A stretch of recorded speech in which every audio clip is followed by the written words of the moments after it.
Salmos 61. A Bíblia Orada, NBV. Ouça-me, ó Deus, ouça o meu clamor, escute a minha oração. Mesmo estando tão longe nos confins da terra, pedirei a sua ajuda com o meu coração abatido e fraco. Leve-me para o lugar seguro e protegido que não posso alcançar sozinho. O Senhor é a minha fortaleza segura, uma torre forte contra o inimigo. Viverei para sempre na sua presença, e sempre procurarei abrigo debaixo das suas asas.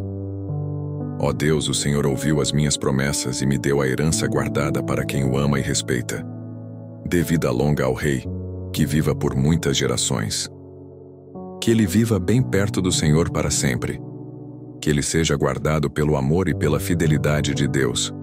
Então cantarei hinos ao Senhor durante toda a minha vida, dia após dia, para cumprir as promessas que fiz a ele.